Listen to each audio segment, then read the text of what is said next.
Bueno. Esto es más complicado de lo que parece. Pero más difícil resulta explicar cómo una cabra como tú es capaz de dar leche en un secarral como este. El capítulo de Parques de Canarias que sigue lo vamos a dedicar al Parque Natural de Jandía, en la isla de Fuerteventura. Un parque cuya esencia es arena, sol y piedra.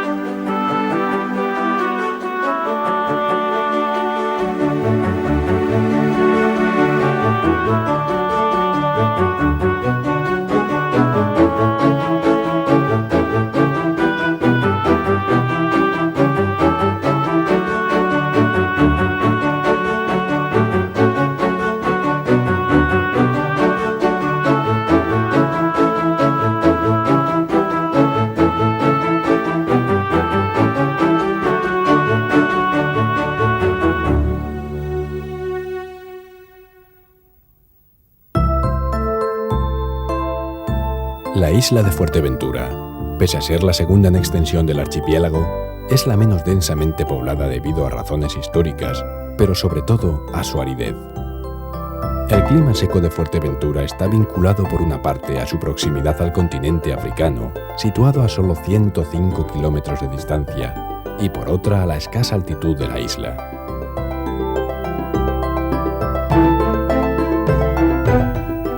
Fuerteventura, con unos 20 millones de años de edad, es una de las islas más viejas de Canarias y la erosión se ha encargado de dejarla bastante llana. Por ello, las nubes que aportan los alisios no encuentran suficientes montañas que las frenen y simplemente pasan por encima. Quizás la única excepción a esta regla se encuentra precisamente en la región que vamos a visitar.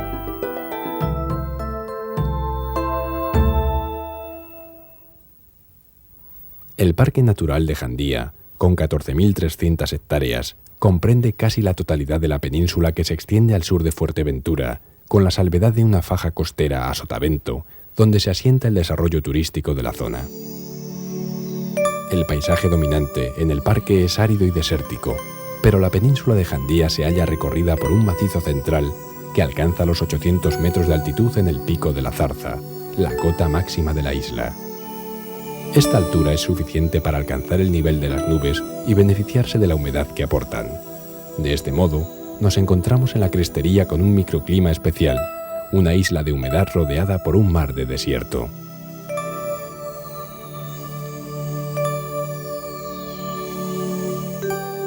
La ladera que recibe el impacto directo de las nubes es muy vertical, pero en los estrechos andenes que forman las viejas capas de basalto se acumula suficiente suelo que permite el crecimiento de plantas que tienen poco que ver con la vegetación subdesértica de cotas inferiores.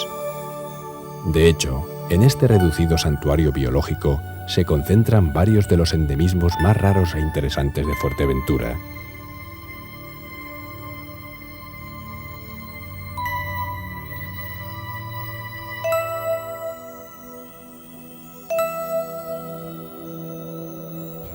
La especie más llamativa es la jorja, o tojía, de vistosas flores amarillas, y con las hojas gruesas cubiertas de pilosidad que le dan aspecto sedoso. Sus troncos son muy leñosos y retorcidos, y gracias a la humedad que aporta la bruma, se encuentran tapizados de musgos, hierbitas pasteleras y otras plantas que crecen sobre ellas.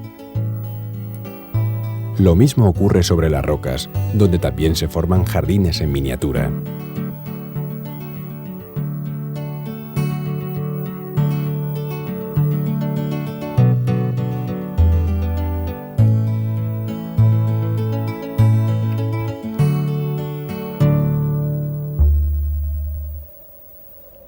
La madera de la jorja es muy rígida, pero ello no impide que una vez muerta sea pasto de las termitas, que cumplen así con su función de reciclar los nutrientes cautivos en el leño.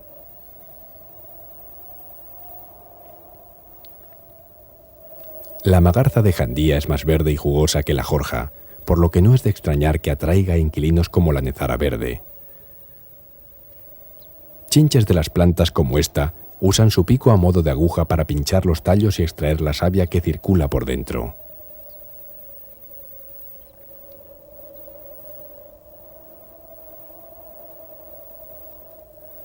Las flores de la Pulicaria canaria son vistosas y lógicamente atraen a los insectos voladores. Esto brinda excelentes oportunidades a la araña cangrejo, que adopta el mismo color de la flor y espera así, camuflada, la llegada de sus presas. Hoy toca comer mosca.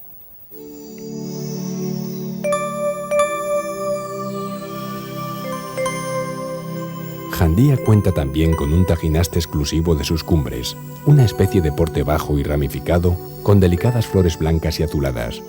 Crece solo allí donde no llegan las cabras.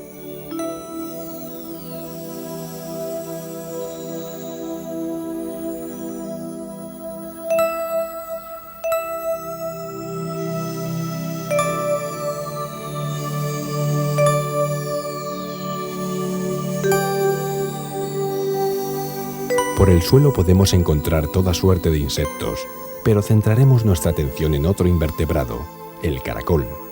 Estos moluscos son auténticos todoterreno. A medida que avanzan, van segregando una banda de mucus sobre la que reptan. Es como si un coche fuera construyendo su propia carretera.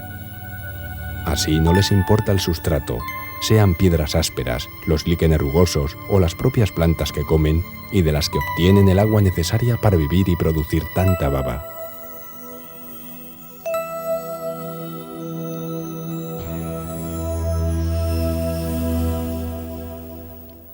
La vertiente sur de la cumbre no es tan empinada como la norte y resulta fácilmente accesible, no solo a las personas, sino también al ganado.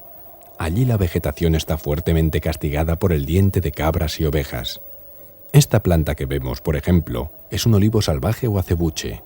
Las cabras lo han convertido en un bonsái. Más abajo, en las laderas del macizo de Jandía, las condiciones ambientales son ya las de un duro desierto pedregoso. En estos cereales llueve apenas 140 litros por metro cuadrado y año, si es que llueve.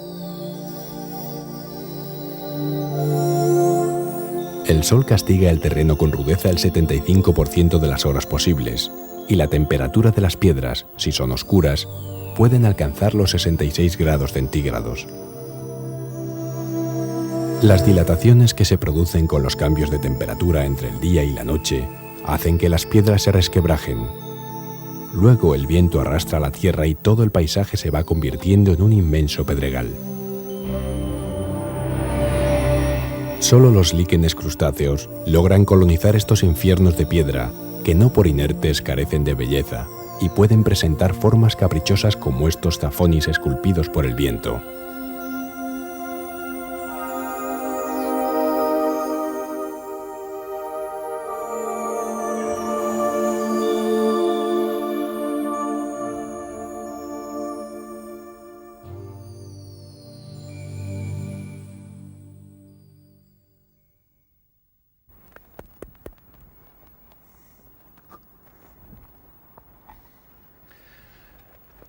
Estas estructuras no son plantas fosilizadas, aunque así pudiera parecer. Los basaltos antiguos, cuando se descomponen, liberan bicarbonato cálcico, que después precipita como carbonato cálcico, en este caso, alrededor de las raíces de las plantas por donde escurre el agua. De esta manera se forma una funda rígida que envuelve a la raíz y cuando ésta muere deja el alma hueca.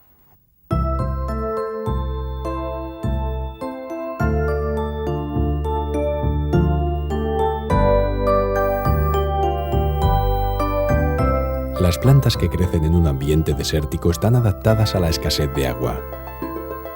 Por una parte desarrollan un sistema de raíces superficiales muy extenso para aprovechar al máximo la lluvia disponible. A esto se debe que las plantas en el desierto estén tan separadas unas de otras. Luego intentan almacenar agua en sus troncos para cuando llegue la época de las vacas flacas. Finalmente, para perder la mínima cantidad de agua posible, se recubren de cera o pelos, reducen el tamaño de las hojas, las dejan caer en verano o las transforman en espinas.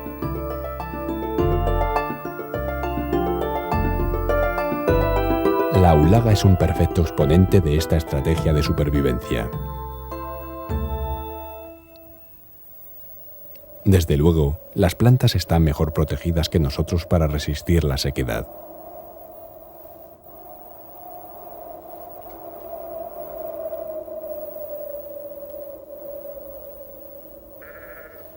Hemos sorprendido a una pareja de cabras salvajes, y aquí tenemos a un grupo de burros cimarrones, igualmente desconfiados.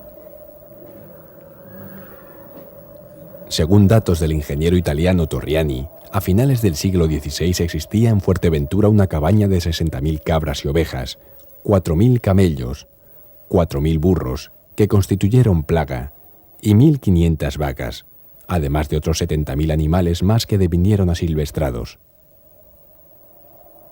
Ante tales cifras y viendo cómo trabajan estas máquinas de podar con 4 patas, cabe preguntarse cuánto de desierto le debe Jandía al clima y cuánto a los grandes mamíferos introducidos por el hombre.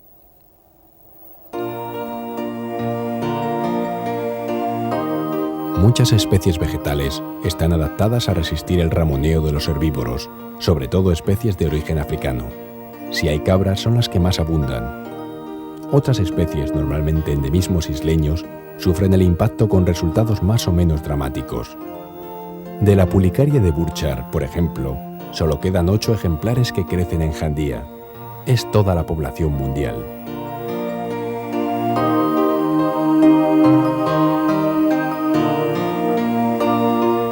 Uno de los tesoros vegetales exclusivos de este parque natural es el cardón de Jandía, símbolo vegetal de la isla de Fuerteventura.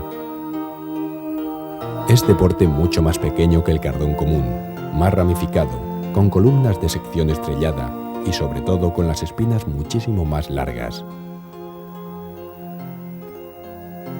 Crece igual de lento que su congénere y en el tono verde de las puntas podemos reconocer su último periodo vegetativo.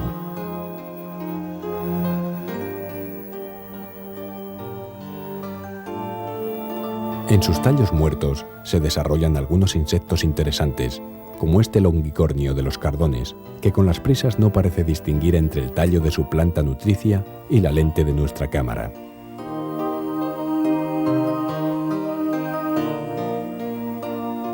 Las plantas también usan sus pinchos para protegerse de los herbívoros.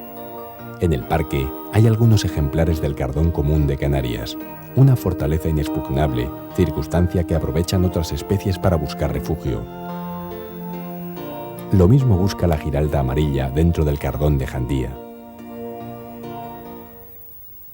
Un personaje que también ha elegido los pinchos como mecanismo de defensa es el erizo moruno, un simpático animal completamente inofensivo sobre el que ha caído la desgracia de la superstición. Los erizos comen insectos, caracoles y algún que otro huevo, pero no chupan la sangre a las gallinas como si fueran vampiros.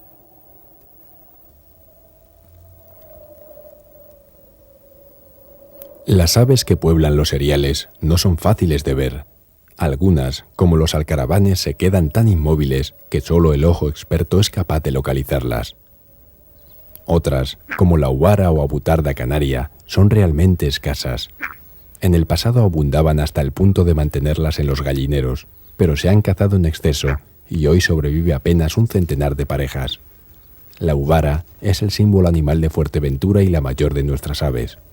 Para criar necesita tranquilidad y grandes espacios abiertos, como los que le brinda el Parque Natural de Jandía.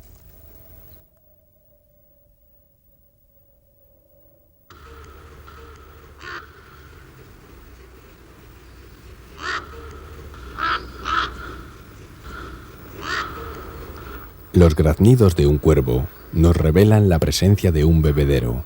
Las contadas escorrentías y pequeñas fuentes que hay en el parque constituyen la mejor oportunidad para observar aves. Son como un club social por donde tarde o temprano todos acaban por desfilar para echar un trago. La tarabilla canaria o caldereta, una de las pocas especies endémicas de la avifauna insular, también aprovecha la ocasión para capturar insectos. En esta especie, la hembra es bastante deslucida y el macho destaca por el dorso oscuro, cejas blancas y el pecho rojizo. Este es el trompetero o pájaro moro. siempre atento a mantener su pico bien limpio. El pardillo no solo se contenta con beber, sino que aprovecha para darse un buen chapuzón. Antes de continuar nuestra visita hacia el istmo de Jandía, decidimos echar un vistazo a los fondos de los barrancos en Cofete. Allí crece cerca del mar la única especie realmente arbórea del parque, el tarajal. Ese árbol de grueso tronco y grandes raíces que es capaz de aprovechar el agua salada del subsuelo.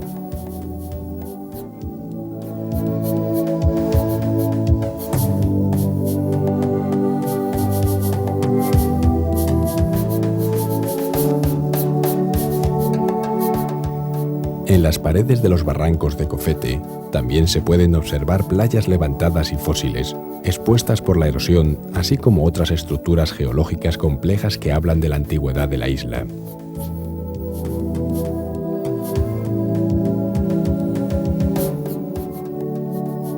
Estas rocas, por ejemplo, tienen casi 100 veces la edad del Teide. Pero al margen de la geología, lo más destacado en Cofete es la playa que lleva su nombre y se prolonga en la de Barlovento, con lo que ambas constituyen la playa más larga de Canarias, con 12 kilómetros de longitud.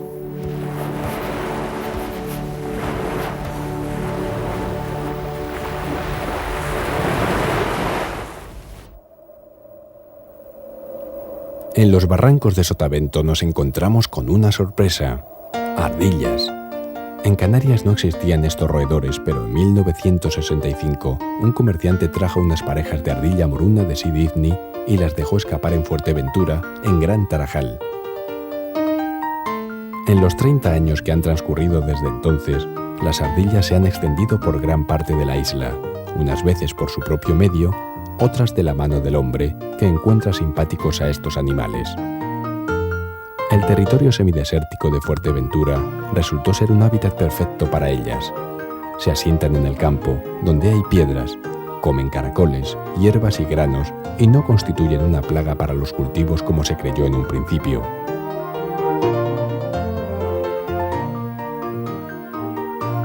De todas maneras, y por muy atractivas que sean, se debe evitar la introducción de especies ajenas a la fauna nativa canaria.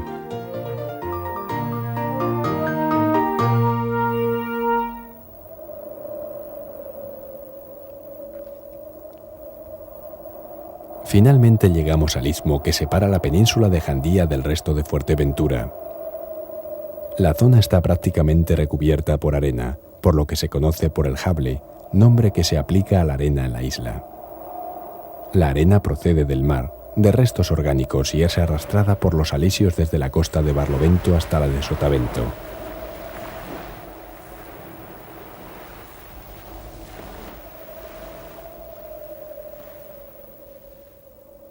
La dinámica de la arena está pues condicionada por el viento, y viento no es algo que falte en esta isla, como lo sugiere su propio nombre, Fuerteventura.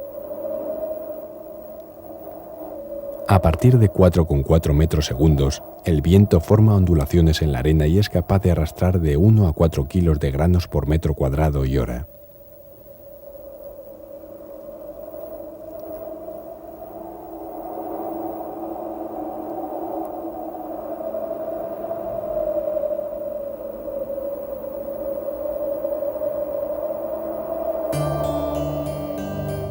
Las plantas forman pantallas que frenan el viento y la arena se deposita rápidamente detrás de ellas.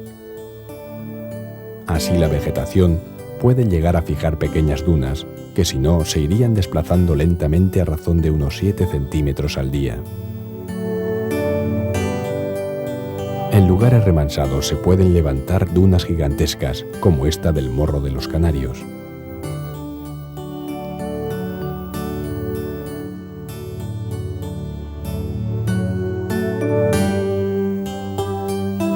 Pero no todo es arena. Si nos fijamos con atención en el suelo, podemos descubrir infinidad de restos de caracoles y unas formaciones muy peculiares.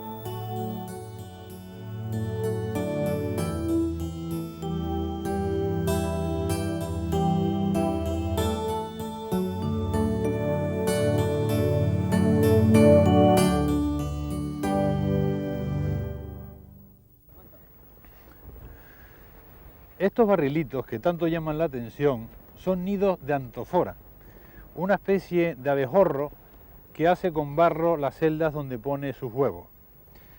En Rusia, en los márgenes fangosos de los ríos, las colonias de este tipo de abejorro llegan a contar con 40 o 60.000 ejemplares. La especie no vive hoy en la isla, pero dada la abundancia de barrilitos que se encuentran por todas partes, cabe suponer que hace 4.000 o 6.000 años el clima era muchísimo más húmedo que en la actualidad. Hoy, desde luego, las condiciones climáticas son bien distintas y las plantas han de aprovechar incluso el agua que aporta el rocío, un fenómeno muy importante en la ecología de los desiertos. En Jandía se forma rocío prácticamente la mitad de los días del año. Las hojas de la euforbia de las arenas, por ejemplo, están especialmente dispuestas sobre los tallos para hacer converger el agua del rocío sobre la base de la planta. Los pobladores de las arenas son seres esquivos y difíciles de ver durante el día, pues permanecen la mayor parte del tiempo enterrados o refugiados en sus madrigueras. La base de las plantas es uno de los lugares predilectos para esconderse. Esta que vemos es una lagartija. Otro reptil que habita los arenales es el perenquén de Mauritania. Su piel, de color claro para pasar inadvertido sobre la arena, está cubierta de excrescencias córneas que le dan un aspecto antediluviano. Los grandes ojos nos revelan sus hábitos cazadores nocturnos. Aunque no podamos ver a todos los animales, las huellas que dejan en la arena, visibles por la mañana temprano, nos hablan de su abundancia y ajetreo. El ancho rastro que vemos aquí lo produce un viejo conocido, el erizo moruno, a quien tanto le da que sean piedras o arena por donde tenga que buscar su alimento.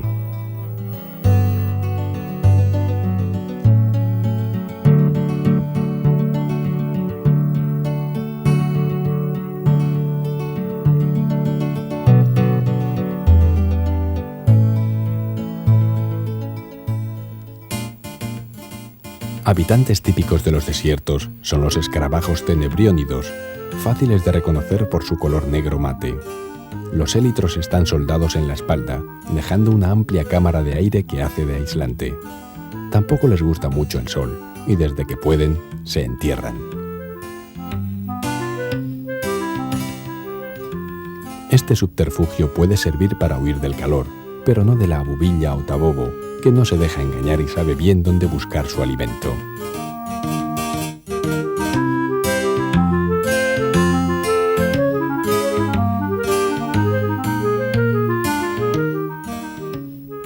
Esta especie de tanqueta del desierto es un isópodo, pariente de las cochinillas de la humedad de nuestros jardines. Camina tan deprisa para no quemarse con la arena que puede superar los 50 grados de temperatura. Es raro verla activa durante el día, pues suele permanecer oculta en profundas madrigueras esperando el frescor de la noche.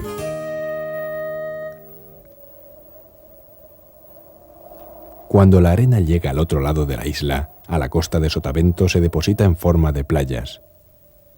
Algunas son amplias y muy extensas, mientras que otras son encajadas y recoletas.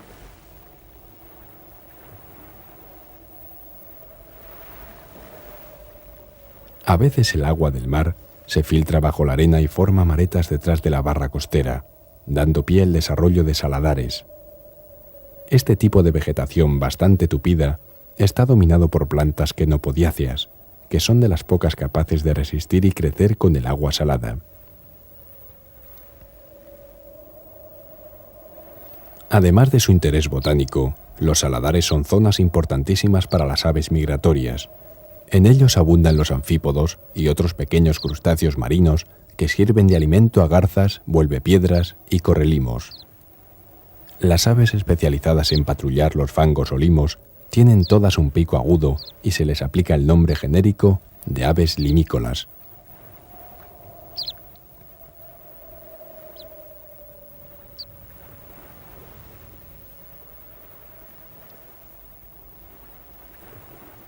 Aquí vemos al chorlito patinegro o patito en plena actividad, una de las pocas limícolas que nidifica en Canarias.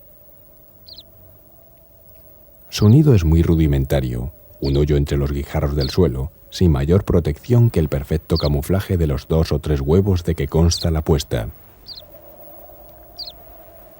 Las playas y saladares son lugares ideales para observar aves, pero no todo es fauna alada en estos pagos.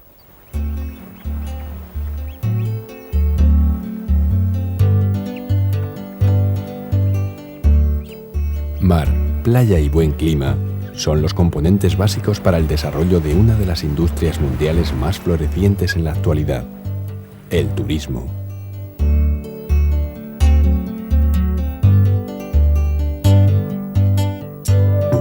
Espacios abiertos, libertad y el sol por testigo.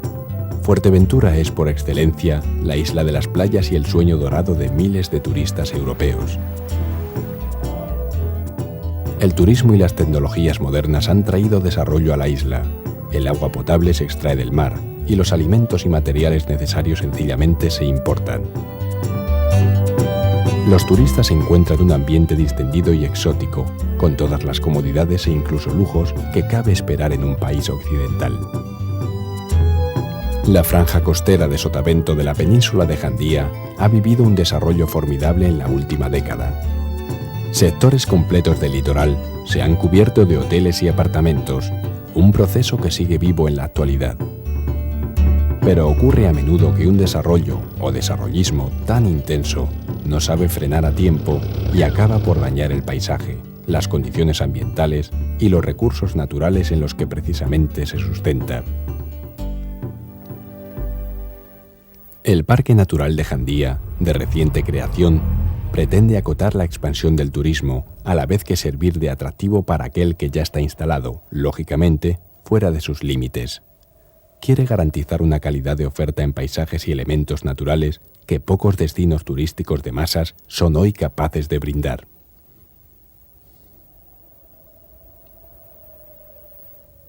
Desarrollo y conservación.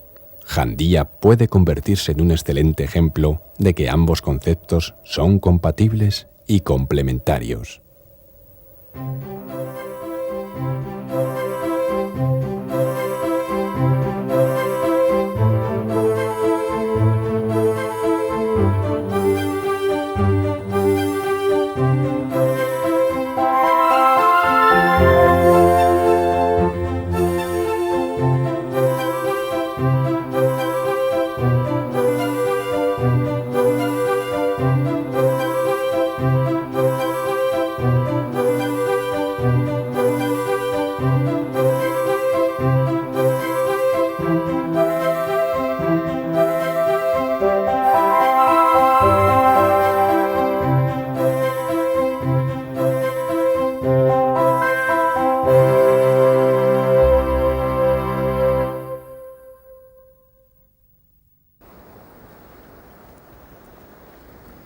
En archipiélagos donde el turismo de masa es la principal actividad económica, las playas vírgenes, libres de hoteles y apartamentos, se convierten en un bien escaso y muy apetecido.